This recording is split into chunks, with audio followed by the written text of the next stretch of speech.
Hey there, I have another card tutorial for you today. In this one, I will be showing you how to use heat embossing as a resist with watercolor. This is a pretty neat effect to have in your toolbox.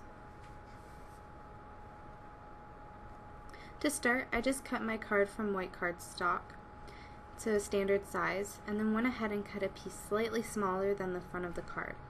I would suggest using watercolor paper for this, but I didn't because I didn't have access to any at the moment. The cardstock worked fine. You just have to be careful to not use too much water or you will warp the paper. After the paper is cut, I used my anti-static bag to prime the paper before stamping my flowers with the clear ink.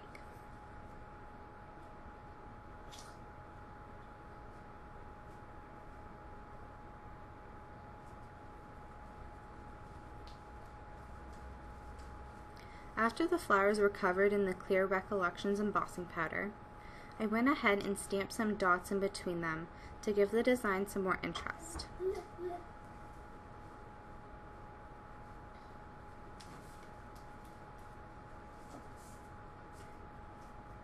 And again, use the clear embossing powder.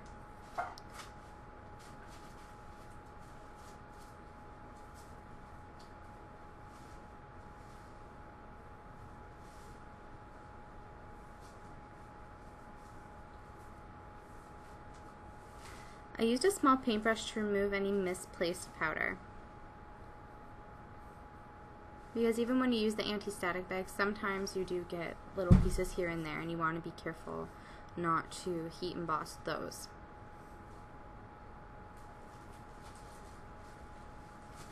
And I just want to apologize in case you guys hear any noise in the background. It's just my son playing.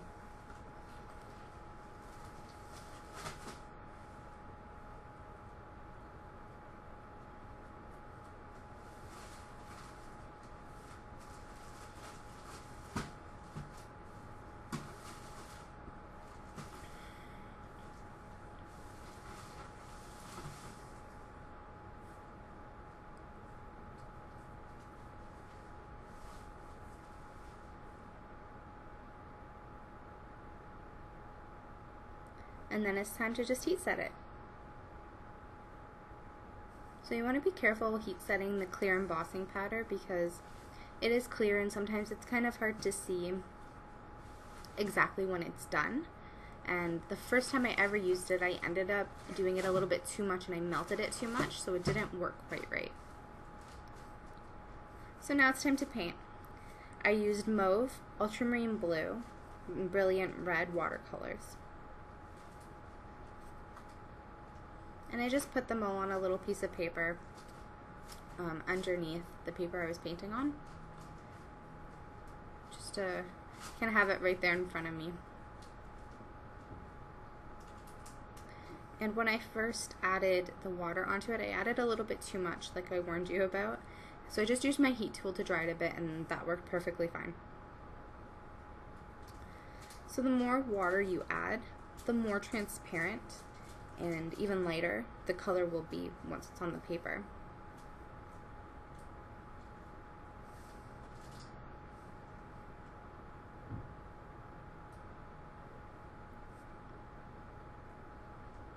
And you want to have fun with the colors, play with them and figure out what exactly you like and what you want to do with it.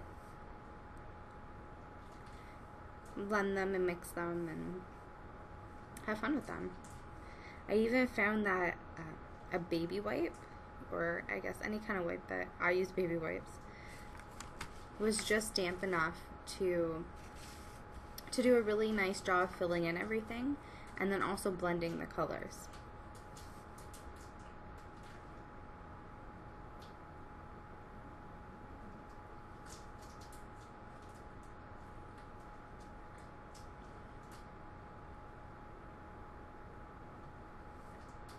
A wipe is also handy to wipe away any of the powder that's been stuck on, or sorry, not powder, any of the watercolor that's been stuck on the embossing that you've done.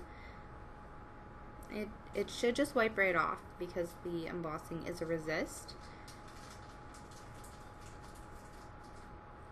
But it's a handy thing to know in case you get any stuck onto it.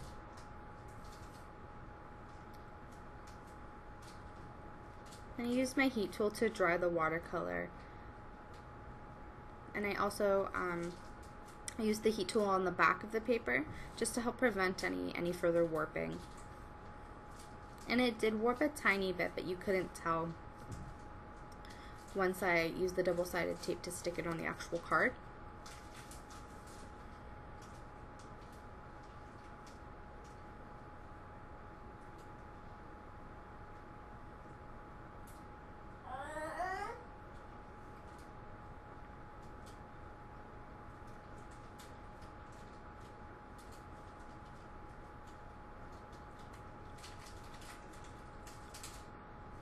So to make the circle sentiment, I used my Martha...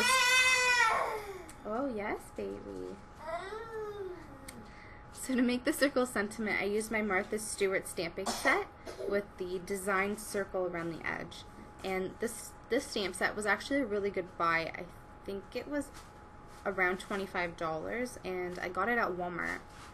And it's really small letters, but they fit on little circles, so it's really easy to make a little, your own little sentiment and stamp it on whatever you want. I use this thing quite often.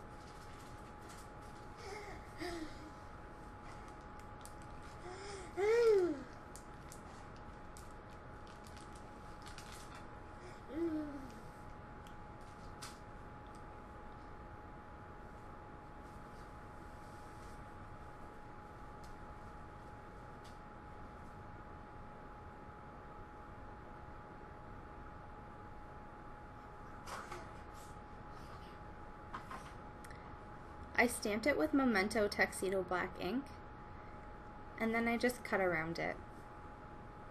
It might be useful actually if you have a die that fits, like a circle die that fits just around that circle, or if you just put in the sentiment yourself without the Martha Stewart stamping set and then use the die to cut around it. I don't actually own like a cuddle bug or anything yet, so I just use scissors and it worked really well. To get a smoother, cleaner circle, I did use something to trace around the sentiment in the circle so that I could draw a line and cut around the line.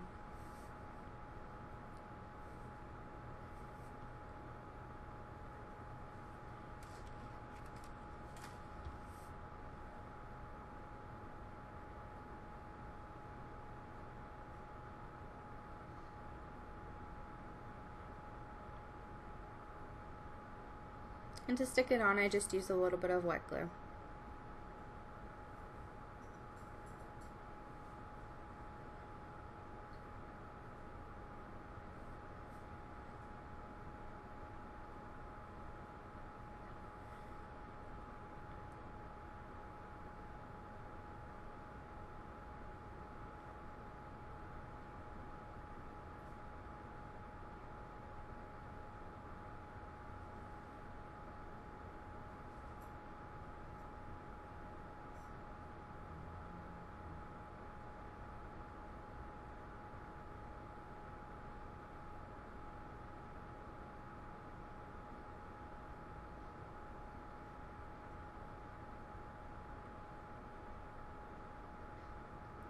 And I decided to make the card pop more with some small jewels that have adhesive on the back, and I placed them in the center of each flower.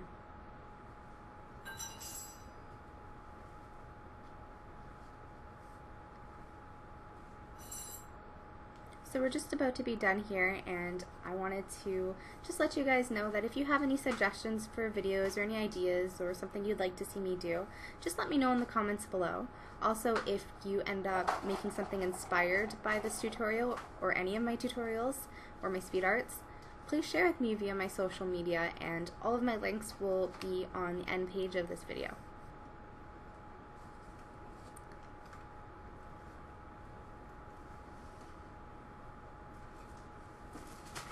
So now all that's left to do is to stick the paper to the card using double-sided tape.